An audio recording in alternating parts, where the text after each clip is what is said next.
Vamos a iniciar la segunda parte de nuestro estudio, página 165 en adelante.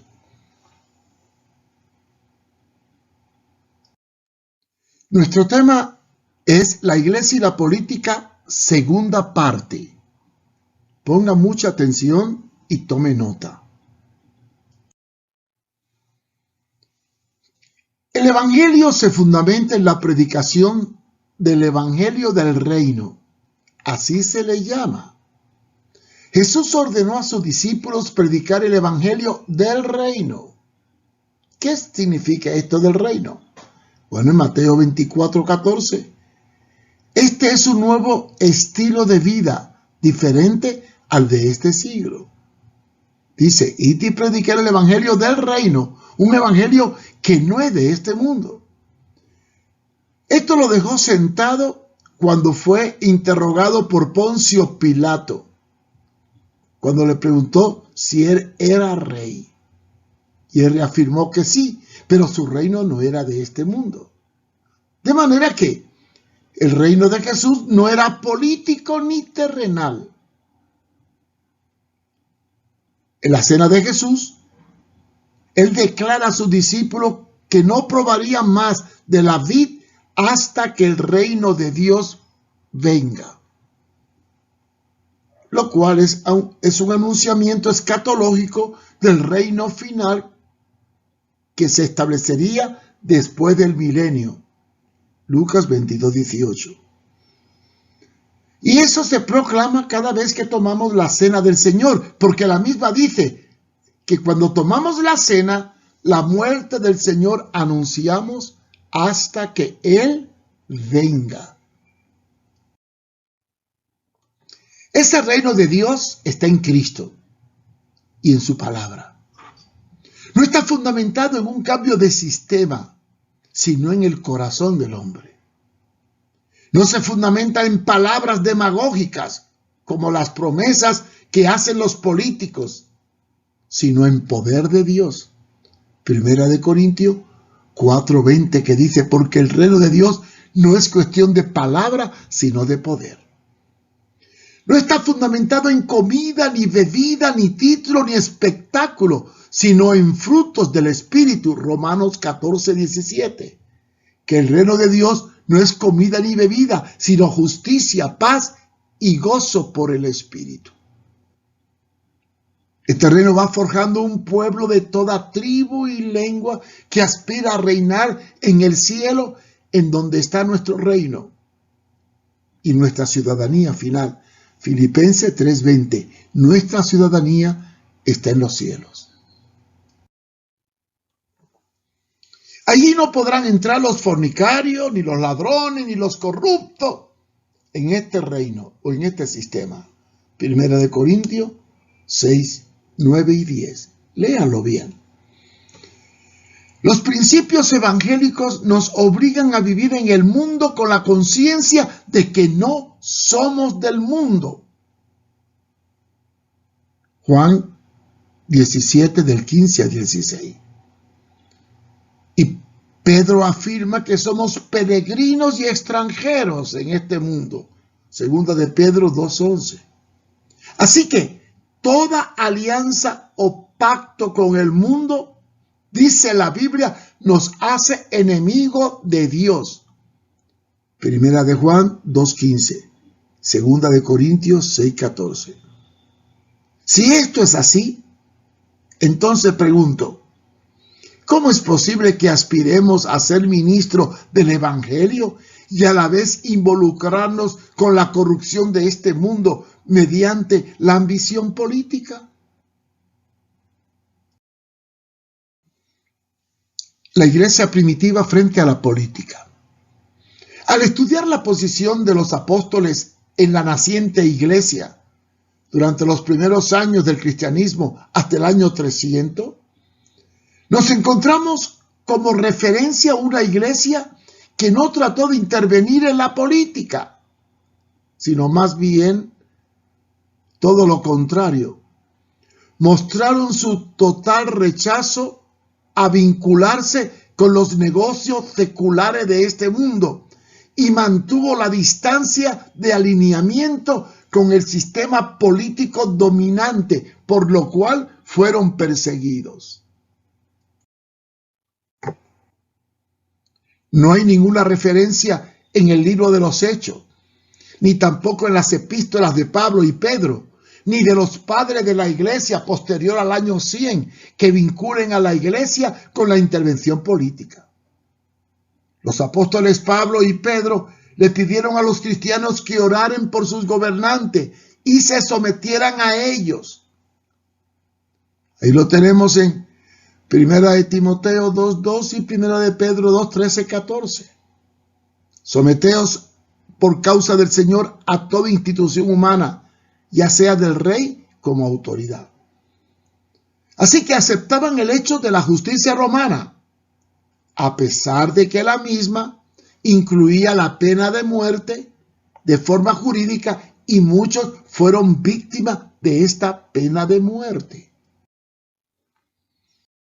Los cristianos primitivos respetaron las normas impuestas por la política de Roma, excepto aquella que les prohibía la proclamación del evangelio. Ahí tenemos la expresión del apóstol Pedro. En 5:29 de los Hechos, respondió Pedro y los apóstoles dijeron: es necesario obedecer a Dios antes que a los hombres. Tampoco la iglesia iba a permitir atentar contra el mandamiento divino, porque en tal caso el desobedecer era una virtud, porque Dios está antes que los hombres. Todos estos hechos ocurrieron dentro de un imperio esclavizante, cruel, inhumano, invasor, corrupto y degenerado. Tan solo el apóstol Pablo ataca la depravación moral de los romanos al entregarse a acciones contra natura, en Romanos 1, 24 y 27, pues la homosexualidad y la corrupción moral y sexual era común en la cultura y élite romana, lo cual Pablo condena dentro de la iglesia. La política en la época bíblica del Nuevo Testamento, bajo el Imperio Romano, era la más depravada e inhumana que existía en estos tiempos. Pero pese a la corrupción existente, los cristianos no trataron de intervenir en política, ni trataron de cambiar la degradación del sistema romano. Ellos trabajaron en cambiar a los hombres y no al sistema.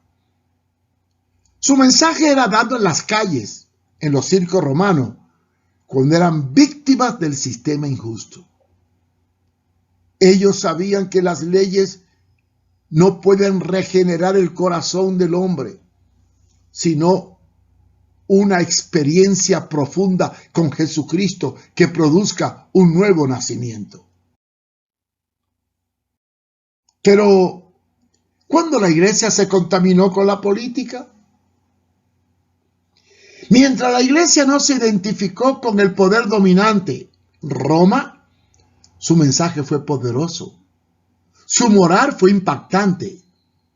Pero una vez que fue apoyada por el emperador Constantino con el edicto de tolerancia en el año 313 después de Cristo y se mezcló con el poder político y económico dominante, su corrupción fue acelerada y perdió sus virtudes a tal grado que después de la caída del Imperio Romano, la iglesia adquirió poderes de imperio y su degradación llegó al colmo durante la Edad Media. Si dudan de esto, echemos un vistazo a la historia para verificar los hechos. Su mensaje de perdón, pobreza, humildad y misericordia se tornó en guerra, persecución, inquisición, imposición, riquezas y soberbia. Apareció otro evangelio, muy diferente, y la palabra de Dios revelada quedó escondida en los sótanos de los conventos. La Iglesia de Roma comenzó a controlar la política, la ciencia, la economía y la vida de gran parte del occidente de Europa. La violencia, pobreza y corrupción siguió imperando.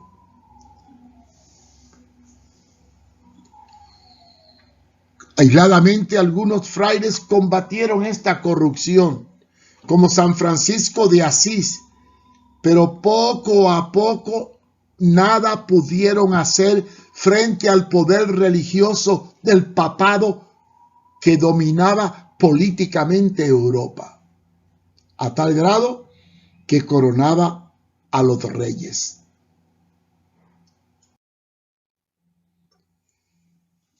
Fue en el año 1517, con la reforma de Martín Lutero, cuando un fraile rompe con el poder papal que gobernaba políticamente y nace el movimiento protestante.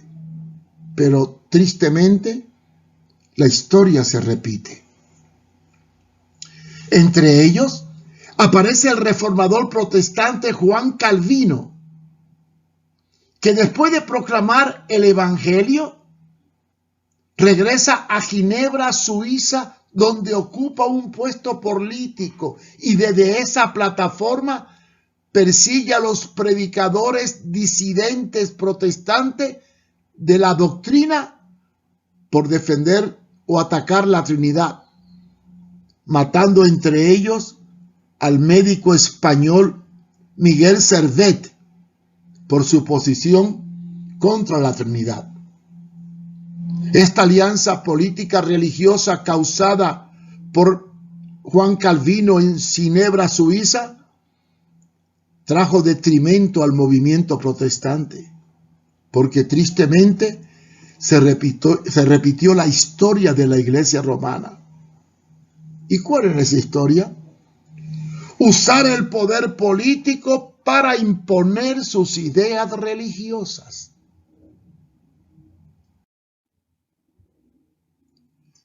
Vemos cómo nace el Estado religioso. ¿Sí? Platón consideraba al Estado como el centro de la convivencia social. Una antropología del concepto del hombre con una serie de conceptos muy definidos por el filósofo griego. La llamada ciencia política abarca el análisis de cómo debe ser los gobernantes y los pobladores a través de la creación de un órgano llamado Estado.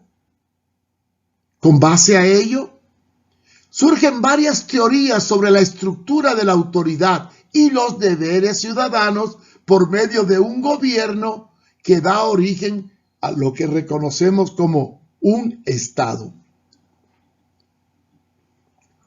Uno de los que estableció el concepto de Estado y diseñó el modelo prevaleciente a lo largo de la historia hasta el día de hoy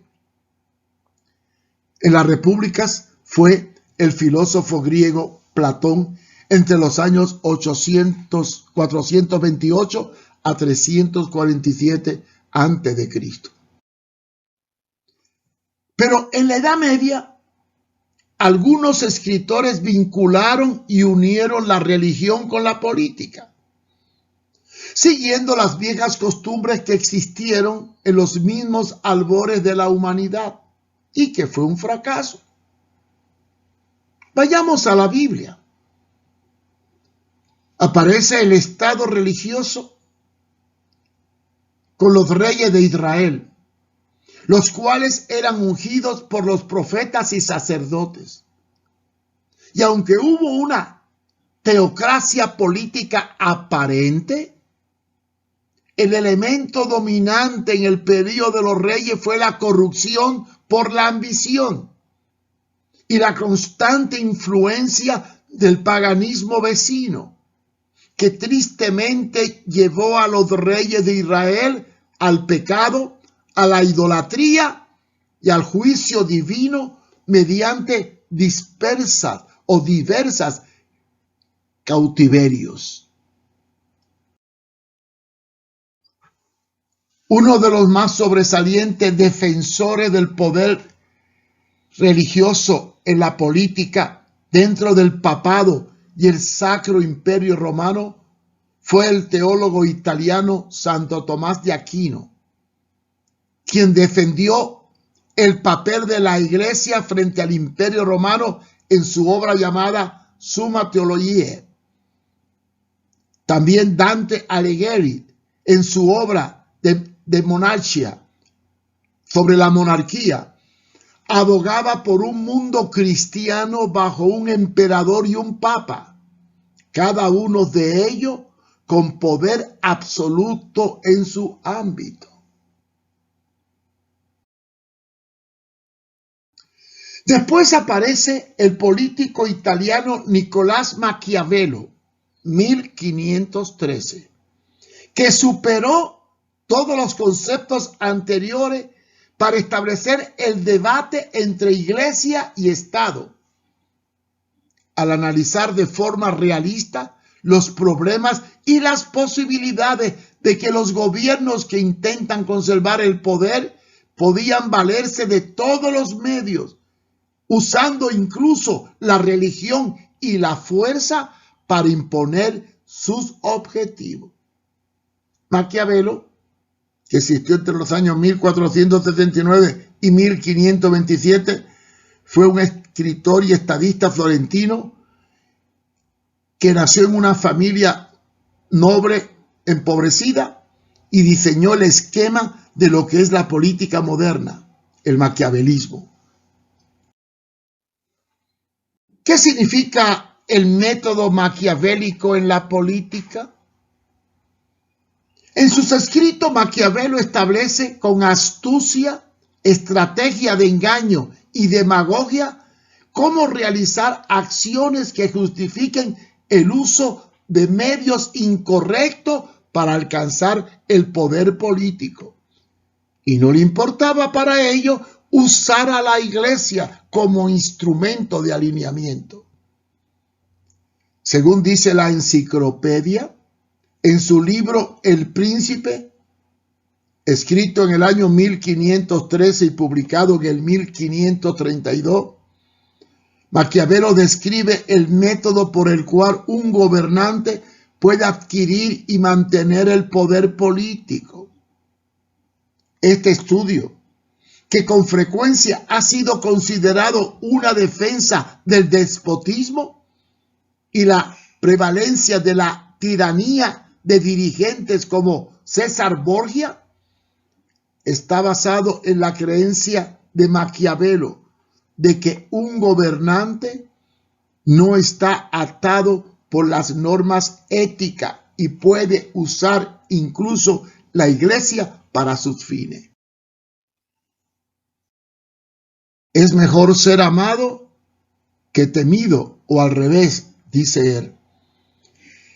La respuesta es que sería deseable ambas cosas, pero como es difícil que los dos se den al mismo tiempo, es mucho más seguro para un príncipe ser temido por ser amado en caso de tener que ser renunciado a una de las dos, y promueve la imposición maquiavélica. De ahí nace una expresión muy popular dentro de los medios políticos, que procede de la doctrina del maquiavelismo.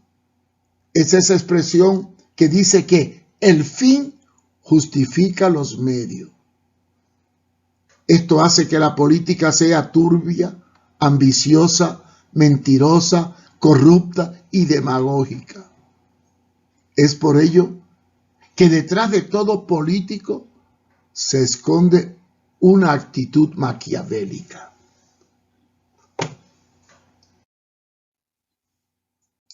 ¿Cuál es la realidad actual de la política en nuestros países? ¿Podemos ignorar el deterioro moral que ha sufrido la humanidad? No lo podemos ignorar. Los peores enemigos del político son la ambición, el deseo de poder y la riqueza. Cuando un político cae en la política, estos tres factores lo dominan. ¿Dónde no ha habido escándalos políticos de corrupción en estos últimos tiempos? Tristemente, el mundo de la política se encuentra empañado por esta enmarañada realidad de los intereses creados que manipulan, engañan y mienten. Cuando un líder político llega a un puesto clave en el engranaje gubernamental, se encuentra atado a convenios internacionales que le inhiben de poder hacer los cambios morales que desea, por lo cual ha caído en una trampa que no tiene salida. En la actualidad, la filosofía de la globalización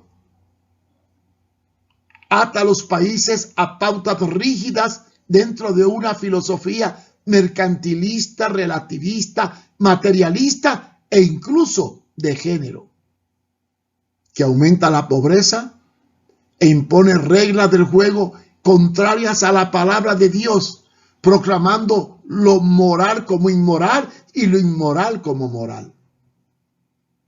¿Puede un cristiano participar en este juego sucio sin contaminarse? ¿Puede un cristiano vestido de blanco caminar por un pantano sin mancharse? ¿Y un pastor? ¿Cómo puede mantener su voz profética si es parte del sistema corrupto?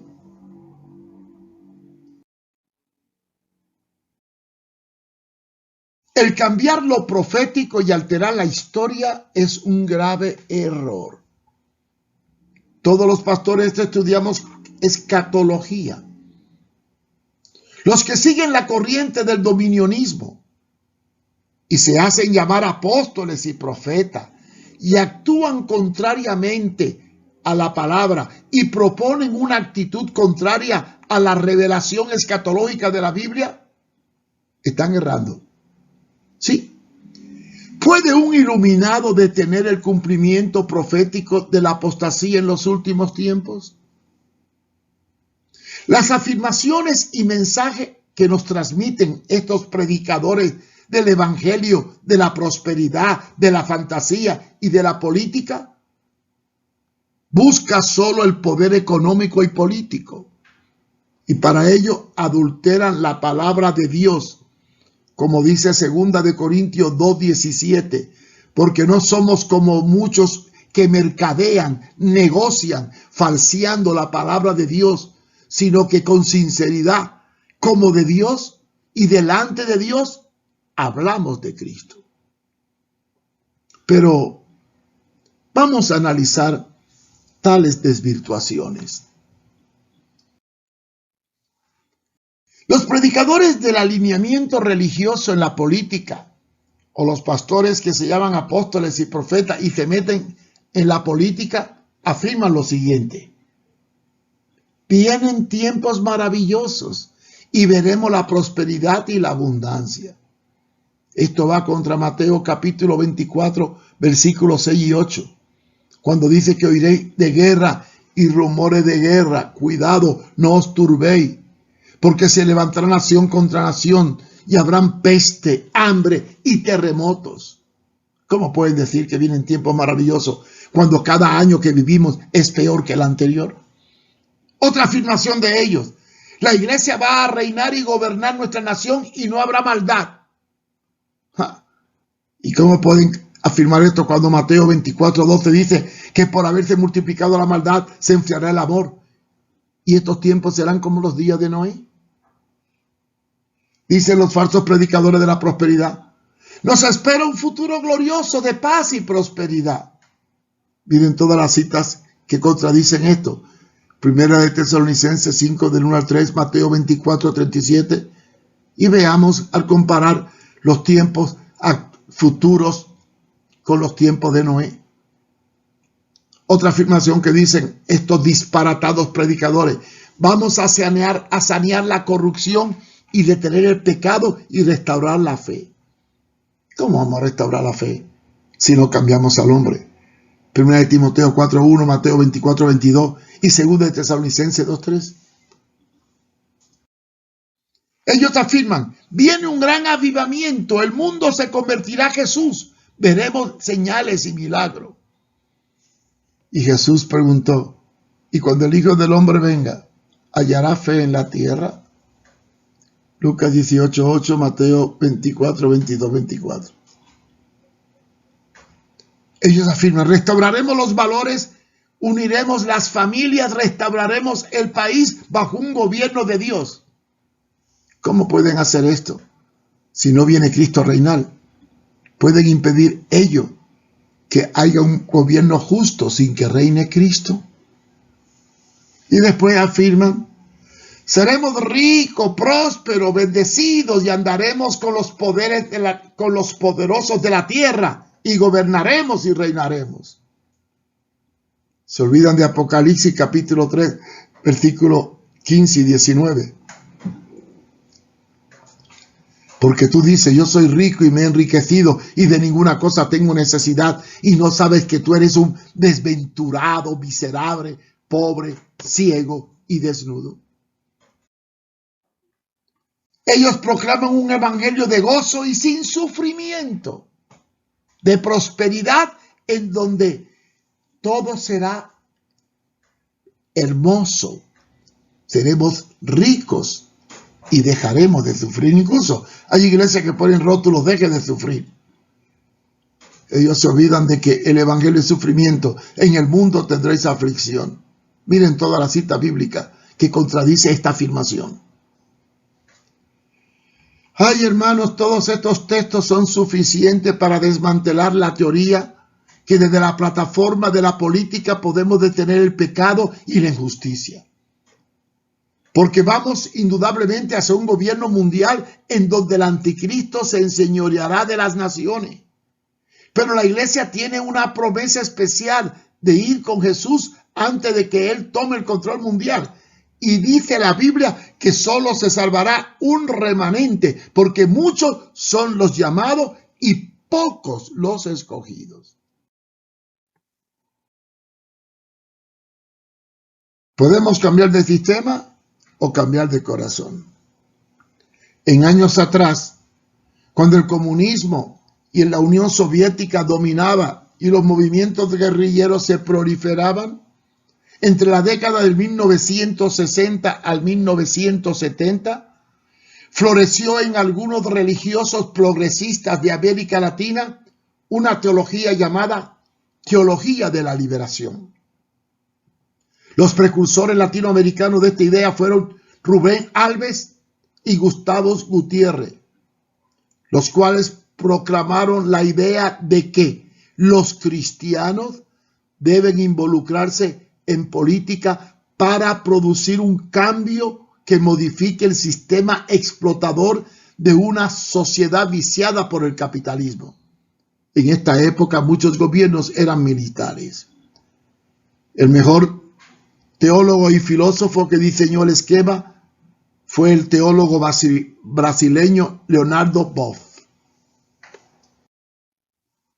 Ellos fabricaron un andamiaje interpretativo del Éxodo y de la esclavitud de los hebreos en Egipto para promover los cambios revolucionarios en América Latina, adoptando el pensamiento del ideario marxista e introduciéndolo a la teología bíblica, lo cual dio origen a la llamada teología de la liberación, que tomó fuerza en América Latina durante la época de la Guerra Fría.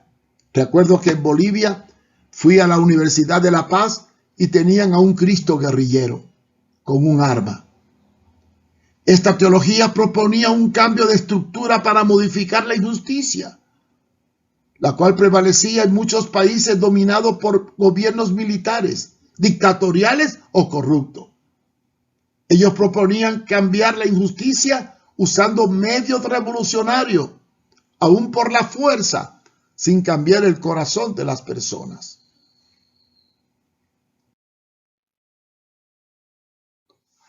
Ideario del cambio político de la teología de la liberación. Ellos afirmaban, y esta corriente cautivó la atención de muchos cristianos que formaron comunidades de base dentro de la Iglesia Católica, y después atrajo a otros muchos pastores evangélicos que se involucraron en esta corriente. Entre los postulados doctrinales de la teología de la liberación figuraban los conceptos siguientes. 1. Eliminar la pobreza mediante una justa distribución de la riqueza al estilo marxista. Para ello, la iglesia primitiva fue un modelo de mancomunidad de bienes, lo que era algo semejante al comunismo que ellos proponían. Segundo, enfatizaban el concepto de la liberación del éxodo, aplicándolo a reproducir cambios radicales y a veces violentos en las estructuras caducas de América Latina. Tercero, establecieron un concepto del reino de Dios establecido en la tierra para lograr justicia y paz por medio del poder político y revolucionario. Cuarto, establecer un cielo y una tierra nueva sin tener que esperar la promesa escatológica del futuro con la venida de Cristo. Ellos mantenían la filosofía de nosotros podemos forjar aquí y ahora el reino de Dios. Y así lo reza el himno de la Internacional Comunista, cuando en una de sus estrofas dice: nosotros mismos haremos nuestra propia redención.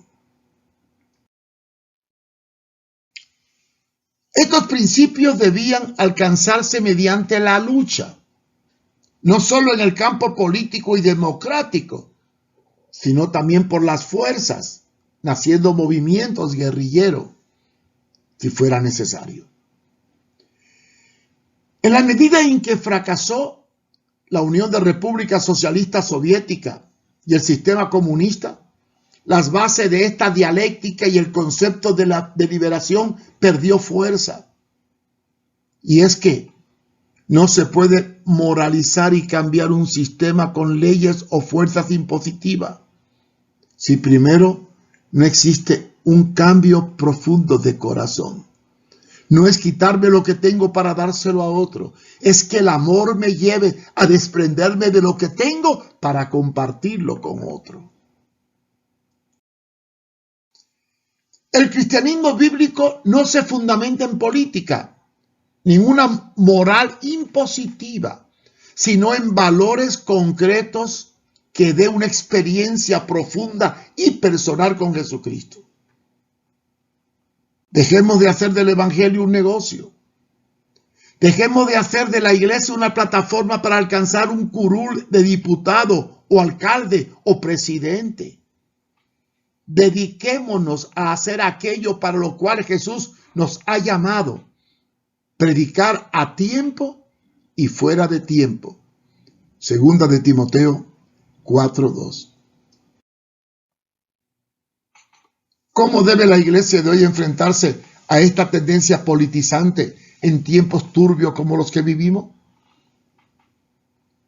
Se hace necesario establecer 3 conceptos básicos que definan la posición de la iglesia frente al Estado y a la política.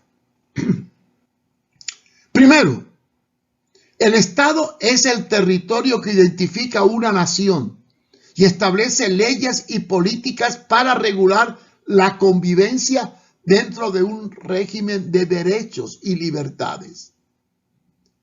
En el Estado convergen todas las ideologías, creencias y costumbres dentro de un marco legal. Este marco legal regula la libertad y los deberes de los individuos. El diccionario define el Estado como denominación que recibe la entidad política soberana sobre un determinado territorio y su conjunto de organizaciones de gobierno y, por extensión, su propio territorio. Todos los que vivimos en un Estado, por ley, debemos respetar las autoridades establecidas según Romanos 13 del 1 al 5. Pero esta autoridad, a su vez, debe de actuar con igualdad, sin discriminación de raza, sexo o religión. 2. La política. A su vez, La política es el aglutinamiento de diferentes tendencias o ideologías dentro de un Estado. Y por medio de un sistema electoral, la gente elige el gobierno para implementar su ideario político, el cual debe sujetarse a las normas constitucionales del país. El diccionario define el término política o político como dicho de una persona que interviene en las cosas del gobierno y negocios del Estado. La política crea al político. Este busca llegar al poder del Estado para gobernar o legislar dentro de una perspectiva laica. Laico es el término que define a un Estado neutral en temas que no sean políticos. En otra palabra, es un Estado sin vinculación religiosa con tal o cual corriente. El Estado laico debe ser respetuoso de las creencias de sus súbditos y tener valores y no convertirse en un Estado profano que irrespete los principios básicos de su herencia cristiana. La Iglesia. ¿Qué es la Iglesia? Es el reino de Dios en la tierra y aunque influye en el Estado y la política, sus aspiraciones van más allá de reinar aquí en la tierra, porque su reino no es de este mundo. Juan 18:36. Ya que Jesús enseñó que no somos del mundo, aunque estamos en el mundo. La iglesia es el cuerpo de Cristo. Es apolítica, o sea, no tiene una definición teológica en el área filosófica y política, porque no va a favor de ningún partido, ni filosofía, ni ideología humana, porque nuestra única filosofía es la teología, es el reino de Dios. Y aunque en sí puede definir y señalar principios morales y éticos dentro de una nación que afecten su principio doctrinal, no se vincula con nadie. En todo partido político hay propuestas y hombres buenos y malos. Un Estado laico y una iglesia apolítica dan libertades a sus miembros para que se adhieran o abracen cualquier ideología. Eso sí, siempre y cuando no nieguen la fe, vivan rectamente y no vinculen la Biblia con lo político, porque no podemos mezclar el aceite con el vinagre. Debe velar por la moral y los valores cristianos, pero nunca inmiscuirse en los asuntos de este siglo. Por otro lado, la Constitución de la República de Honduras del año 1982 establece un principio tanto para el Estado como para los que ejercemos funciones religiosas. Al respecto, la Carta Magna dice en el artículo 77: se garantiza el ejercicio de todas las religiones y cultos sin preeminencia alguna, siempre que no contravengan la ley y el orden público. Y después afirma al respecto relacionado con los líderes religiosos: los ministros de las diversas religiones no podrán ejercer cargos públicos ni hacer ninguna forma de propaganda política invocando motivos de religión. ¿Está clara la Constitución? Un cristiano normal que no sea líder puede aspirar a un puesto político siempre y cuando no politice la iglesia. Si un pastor o ministro del evangelio desea entrar en política, pues bien, abdique su función ministerial, no de su fe, y actúe como civil, y podrá obrar como un ciudadano sin vínculos religiosos. Así sus acciones serán personales y no eclesiásticas, salvando así la neutralidad de la iglesia. Entonces, al gobernar ese hermano que dejó el ministerio para ser político o vaya a legislar, no lo hará para un grupo privilegiado, sino para todos los ciudadanos, sin excepción de persona. Entonces, muchos no nos podrán señalar como una iglesia alineada con tal o cual tendencia ideológica, porque si un religioso deja el ministerio para ser político, no va a gobernar para tu iglesia, sino para todos en general, aún para los que no creen. Así que, hermano, la iglesia no es un poder político, tampoco la iglesia es una fiesta. La iglesia es el baluarte, el sostén, el poder moral de la sociedad y como tal debe mantenerse recta. Y concluyo con esta ilustración, una historia real. La reina de Inglaterra llamó a un gran predicador del siglo XVIII llamado Charles Spurgeon y le dijo,